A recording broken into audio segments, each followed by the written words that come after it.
O Educação Financeira está começando e esta semana vamos ver onde mora o dinheiro. Ou seja, a gente vai falar sobre os bancos e a importância deles para a economia. Fique com a gente.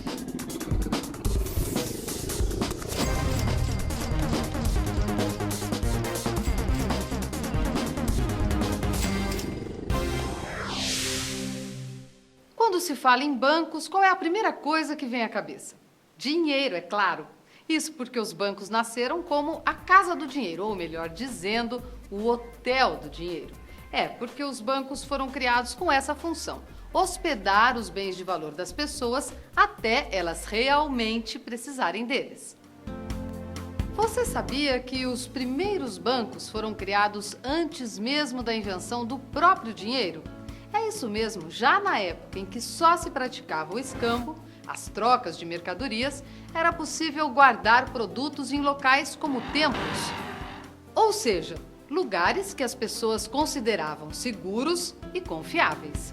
Mas foi a partir do surgimento da moeda que veio a necessidade de se criar um lugar específico onde as pessoas pudessem guardar seus valores com mais segurança.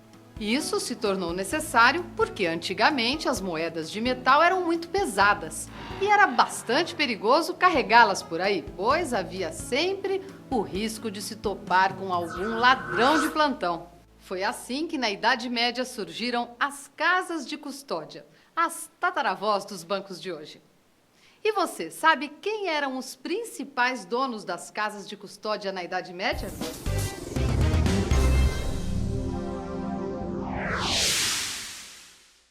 Para te ajudar a responder a esse nosso teste de bolso, veja as alternativas. Os donos das casas de custódia eram letra A, os duques, letra B, os ourives ou letra C, os mineiros.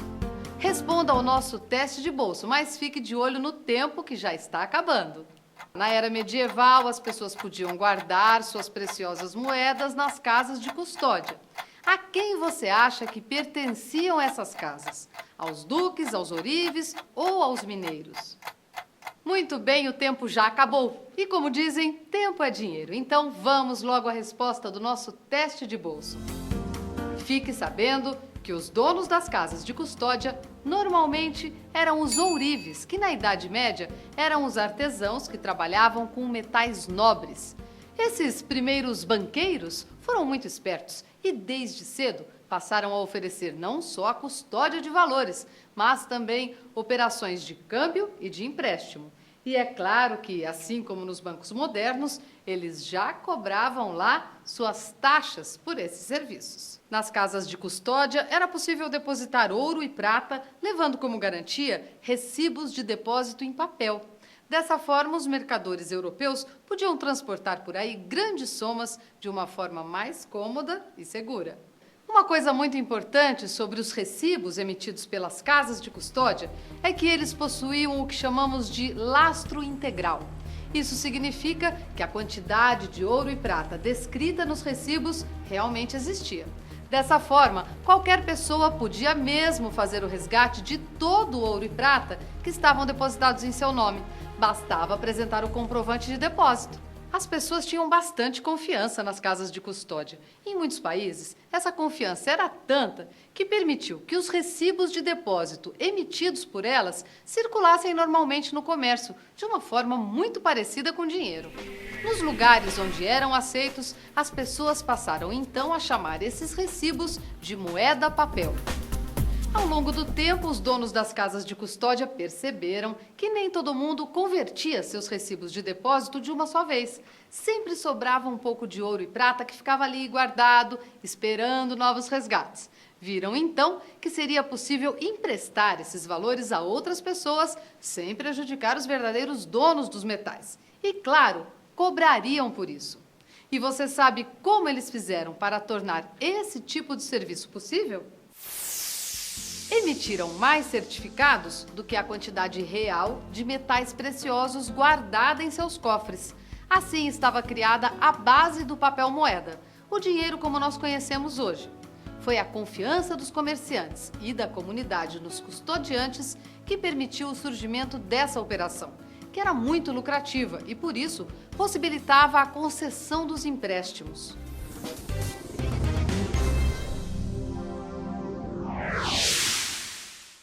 E agora, mais uma perguntinha para você no nosso teste de bolso. Por qual outro nome ficou conhecido o papel moeda? Aqui vão as alternativas. Letra A, moeda fiduciária. Letra B, moeda representativa. Ou letra C, nota moeda. A resposta você confere já já, depois do intervalo.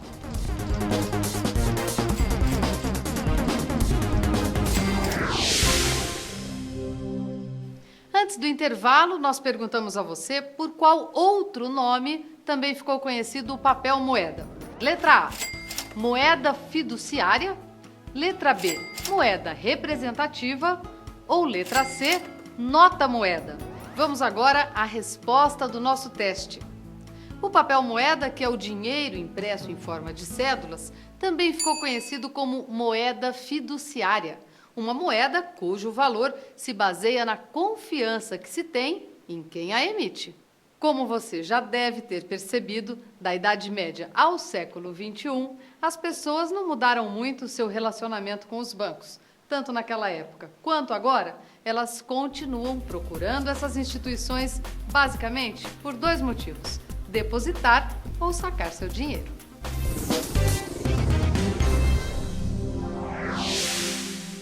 E você sabia que a palavra banco vem do alemão Bank, que era simplesmente um banco de madeira usado por pessoas que trocavam ou emprestavam dinheiro? A partir da Idade Média, as casas que realizavam atividades parecidas acabaram herdando o mesmo nome. Ao longo dos anos, os bancos têm acompanhado de perto o crescimento e a modernização do comércio mundial, tornando-se cada vez mais úteis e necessários na vida das pessoas. Além de facilitar as transações comerciais, hoje os bancos modernos ainda têm uma outra função muito importante dentro do cenário econômico de um país: a criação do que chamamos de moeda bancária. Mas, antes de explicar o que vem a ser a moeda bancária, vamos às ruas saber quanto as pessoas acreditam que circula de dinheiro no Brasil. Deve ser bastante, né? Mas ao certo, o número exato eu não sei. Trilhões, quadrilhões. 101 bilhões, 427 milhões. 285. 1.545,86 reais. Muita Certo? coisa. Muito dinheiro. Bastante dinheiro. É muito dinheiro, você não acha? Dá pra fazer muita coisa e resolver a minha vida. Eu acho que a minha é de muitas pessoas, né? É mesmo muito dinheiro, mas é importante que você saiba que a roda da nossa economia não depende apenas desse montante de dinheiro para girar. Os bancos conseguem multiplicar a quantidade de moeda que o governo põe em circulação através de um mecanismo que os economistas, muito criativamente, chamam de efeito multiplicador de moeda.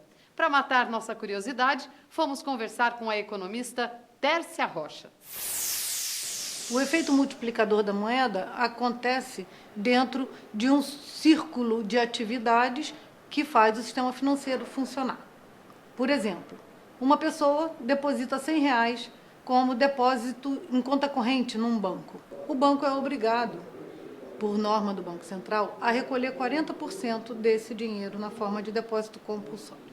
60% sobram para o banco fazer o quê? A sua função principal, emprestar esses recursos a quem precisa. Quando o banco empresta, essa pessoa que recebeu o empréstimo, o que faz? Devolve esse dinheiro na forma de depósito à vista novamente, numa conta corrente bancária, o que se reinicia o ciclo. Faz com que o banco cumpra a sua obrigação de recolher de novo 40%. E a cada vez que esse ciclo acontece, um pedaço dessa moeda se multiplica. Faz com que o banco tenha mais recursos do que simplesmente aquele depósito inicial de R$100.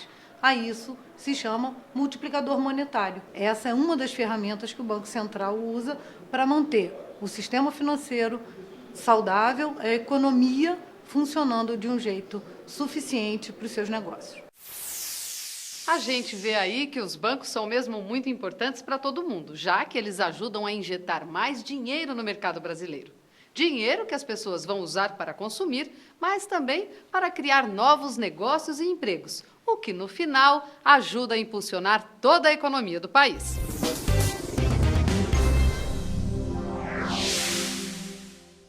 Você sabia que a palavra economia vem do grego oikos, que quer dizer casa, e de neimen, que significa administrar? Na sua origem, portanto, economia significa administrar os bens de uma casa. Pelo que vimos até aqui, os bancos são peças-chave que impulsionam o motor da economia de todo o país. E assim como qualquer mecanismo, os bancos também precisam estar sempre bem regulados. Quem tem esse papel é o Sistema Financeiro Nacional, que reúne uma série de órgãos responsáveis pela regulação, fiscalização e circulação da moeda e do crédito no país. De todos os órgãos que compõem o sistema financeiro, o Banco Central do Brasil é exatamente aquele que é responsável pela autorização, fiscalização e aplicação de penalidades junto a bancos e demais instituições financeiras. Entre outras coisas, também cabe ao Banco Central a tarefa de regular a emissão de moeda, a disponibilidade de crédito e a atuação do capital estrangeiro no país. Dessa forma, ele ajuda a manter um sistema bancário seguro e confiável para todos. E como já vimos, quando se fala em bancos, confiança é tudo.